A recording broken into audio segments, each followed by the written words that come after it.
Nerd alert! Learning is important, right? Yes, exactly. What a bunch of nerds. Nerd alert! Right. Marketing Architects. Hello, and welcome to the Marketing Architects, a research-first podcast dedicated to answering your toughest marketing questions. I'm Elena Jasper. I run the marketing team here at Marketing Architects, and I'm joined by my co-host, Rob DeMars, the Chief Product Architect of Misfits and Machines. Hello, Elena. Hello, we are back with your weekly Nerd Alert. Every week, I'll take a deep dive into academic marketing research and translate its complex ideas into simple, understandable language for Rob and, of course, for all of you. Are you ready to nerd out, Rob? Lena, you better check your security settings because we're about to have a major nerd breach. All right. Let's get into it. As always, we'll link the research we cover in the episode notes. This week, I read a study titled Privacy and Consumer Empowerment in Online Advertising. This is by W. Jason Choi and Kunshuk Jerath. This study gives a research-based view of how privacy regulation affects not just consumers, but marketers, ad platforms, and the broader ecosystem. But before I get too far into that, Rob, I wanted to ask you, what's your initial instinct when you see a cookie pop up?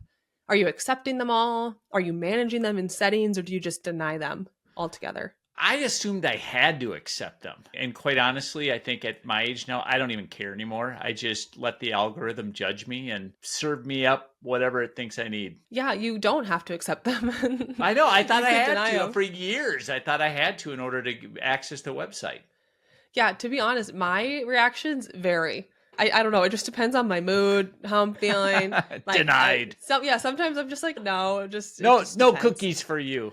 No cookies. Yeah, it sort of depends on the pop-up and things, but I usually would say I accept them. But so what this paper does, it's a comprehensive overview of academic work on how giving consumers control over their data via regulations like GDPR and CCPA shapes behavior, targeting, ad effectiveness, and even product pricing. So this blends empirical research, theory, and policy to help us understand a deceptively complex question. What actually happens when consumers get to say no? One section reviews early studies on GDPR's impact, and some of the more interesting findings are right after GDPR went into effect, bids on ad platforms dropped by 50% and ad inventory shrank, but those effects were short-lived as platforms adapted.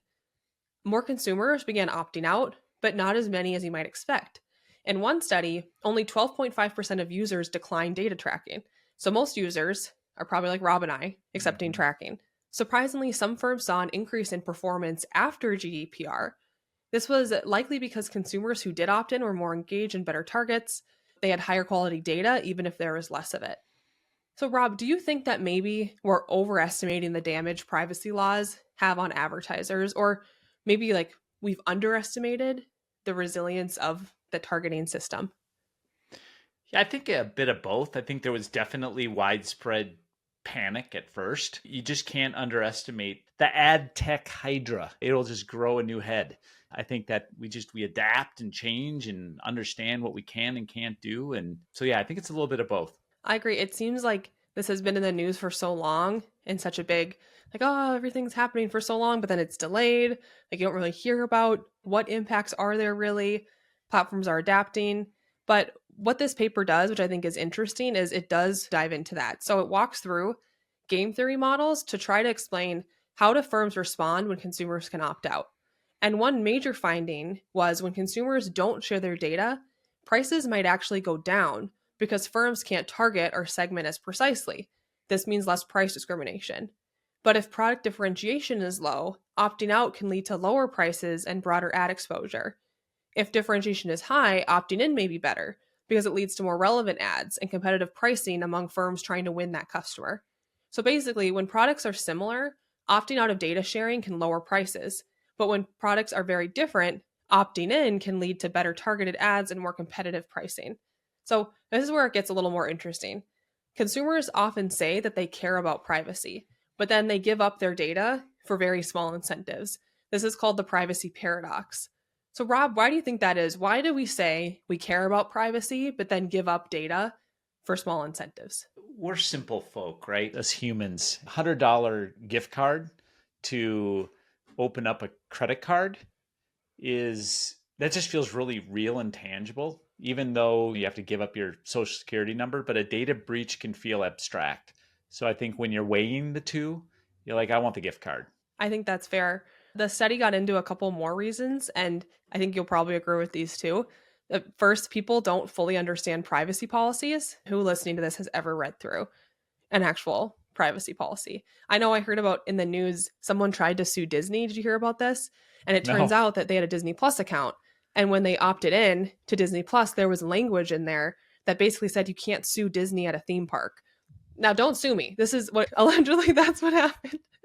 But that's just to show you we don't know what's in these privacy policies.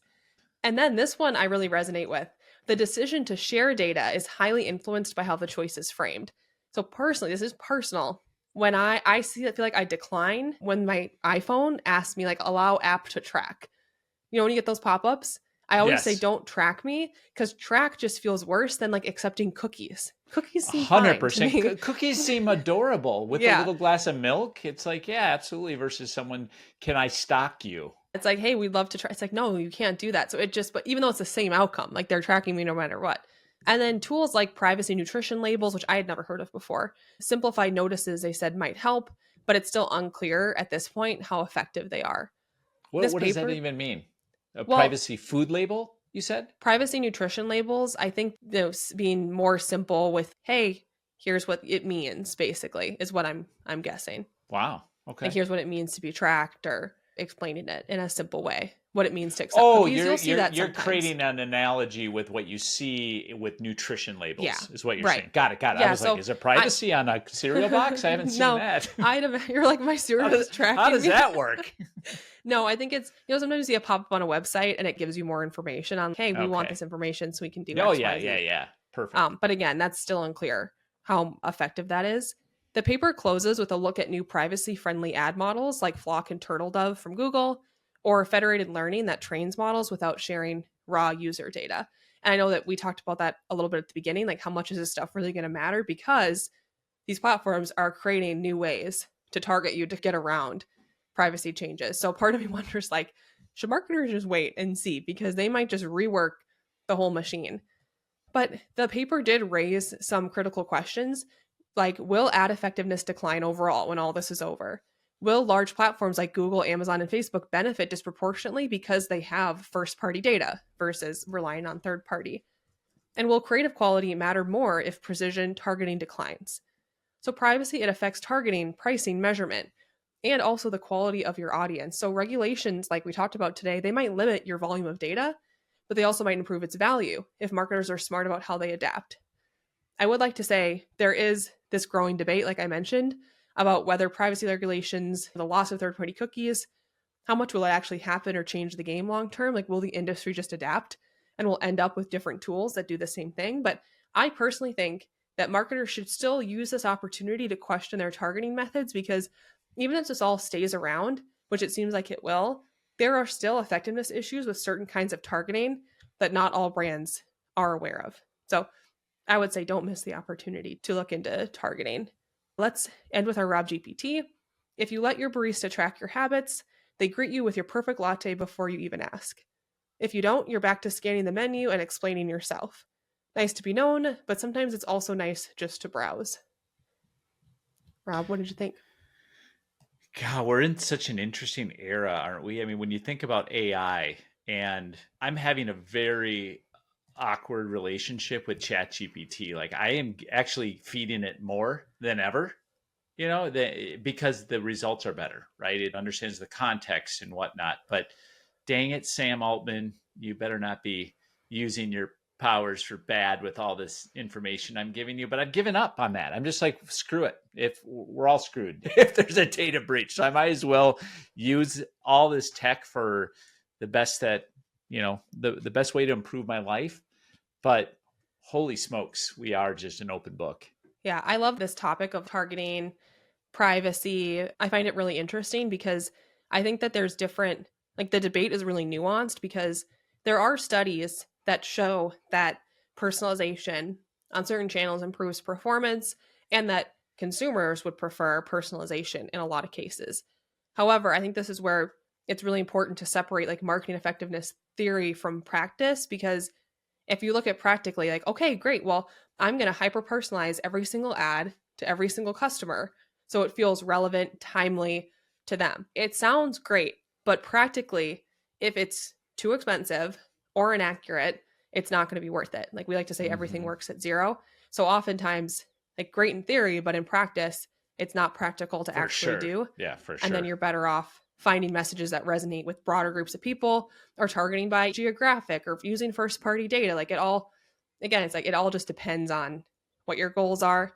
But I also wonder how much we know that, for example, with TV, like cultural imprinting is a thing, which means if we all experience the same ad, if we all feel the same way about a brand, we're more likely to want to purchase it and be a part of it because you think, well, if I buy a Volvo, everybody knows that Volvo stands for safety. So then if I drive a Sure. Volvo, I'm going to look like I care about safety. So one thing I've questioned with getting too personalized with ads is if your individual consumers all have a different idea of your product, does that take away that power of cultural imprinting?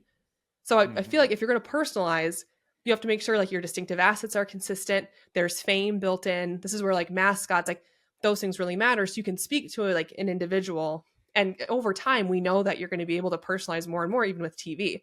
But how do Right. you still have those core things that are equal so that your brand can become famous? Especially if you don't have a physical product. Like Jeep, they could target you with a little different message than someone else. But like, how valuable is the Jeep Wave? And like having and there it's easier for them because they have a physical product that everyone can see. Right. But Right. those are the things that I wonder about. That really doesn't matter to probably the grand scheme of the world, but it's just No, interesting to think yeah, about. it's all super interesting. When you think of privacy, I'm Generation X, right? So I'm old. But your generation, do you think it matters by age and demographic in terms of what people are willing to give out? Is your generation more apt to, less apt to? I'm actually not even sure what Gen Xers are thinking. My guess is they're a little more skeptical because it seems like the older you get, the more cautious you might be. I definitely think that's true.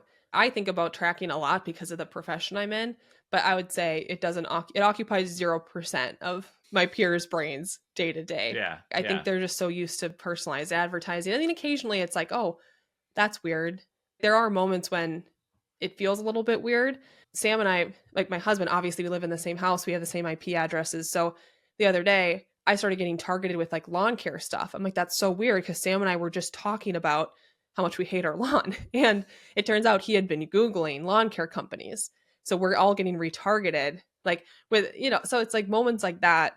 I think that other people too find it a bit odd. You hear about people talking like, oh, I was just yeah. talking about this.